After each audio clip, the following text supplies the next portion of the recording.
So this is a very subversive idea, the idea of peak oil.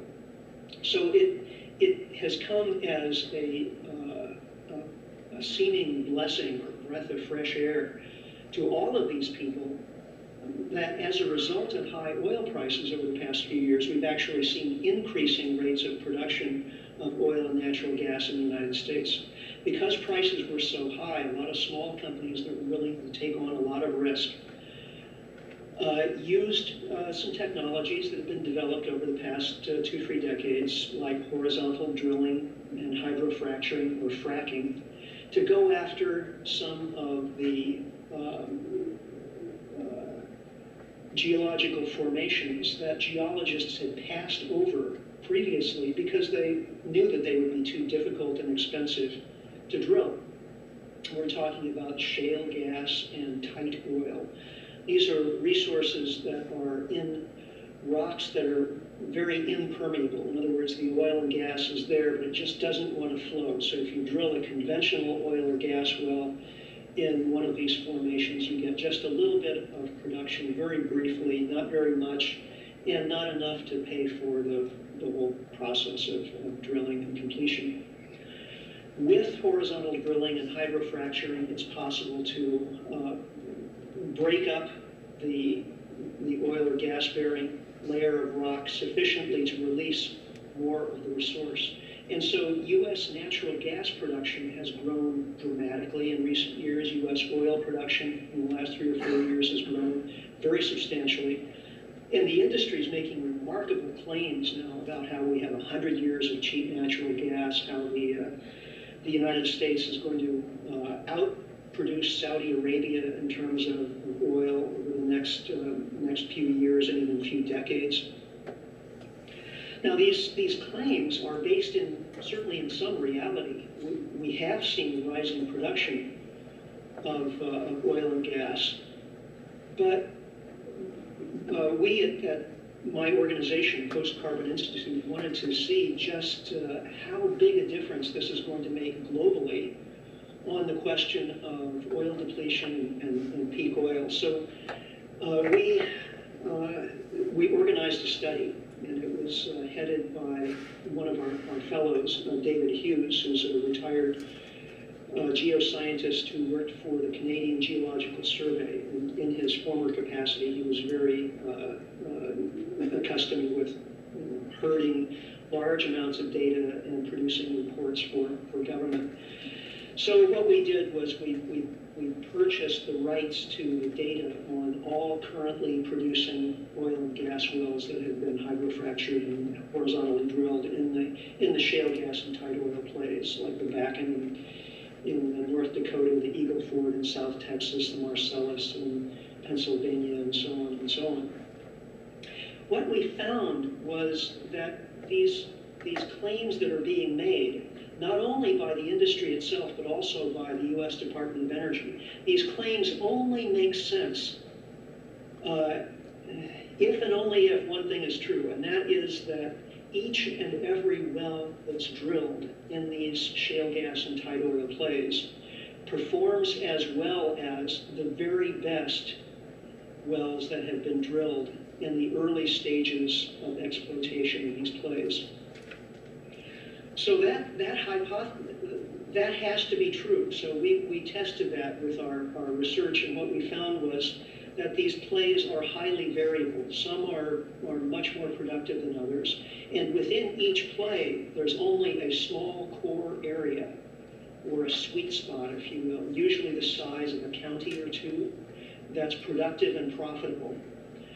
But there are only so many places where you can drill within these relatively small core areas. And the industry, after all, using the low-hanging fruit principle, which all resource extractors do, has drilled in the core areas first, and they're getting filled up fast. If you do the math on the rate at which production declines in these unconventional fracked wells, which is very steep, they decline typically 60% or more, usually more, within the very first year of production. And you account for the limit to the number of places that can be profitably drilled.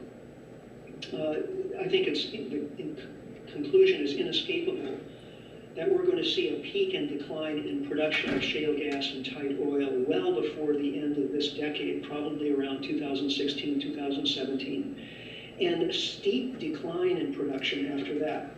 So this miracle that we've heard so much about in terms of American fossil fuel extraction, the fracking renaissance, is a very short-term bubble, and it's a bubble not only in the geological sense that these resources are going to run out a lot faster than we're being told, but also in the financial sense, because the small companies that have spearheaded this extractive bonanza are highly leveraged, and in the gas, natural gas area, they're making money not on actual production of product, but primarily on flipping drilling leases.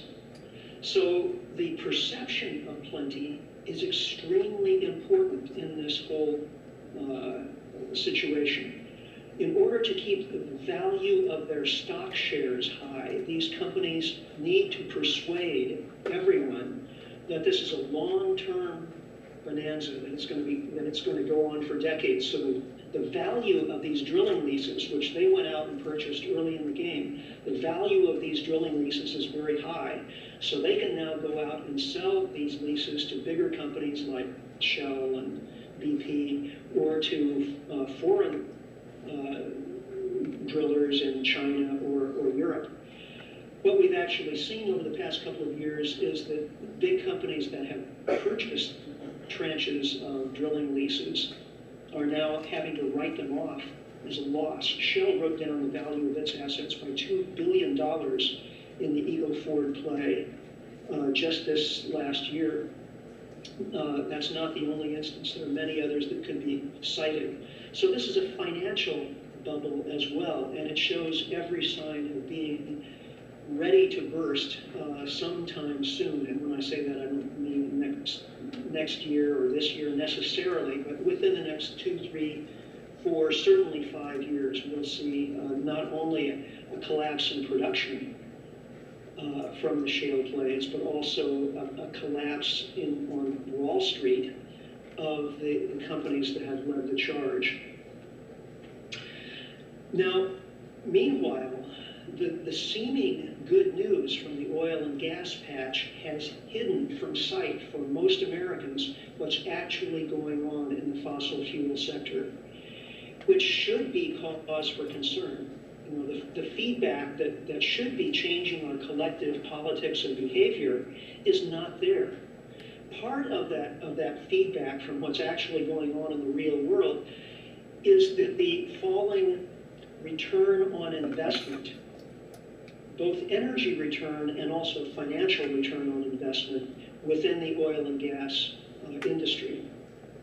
Now, the financial investment return, you can see just from the fact, as I mentioned earlier, the oil and gas industry is spending twice as much to produce the same amount of product. And if you look at investment per barrel or investment per well drilled, it's skyrocketing.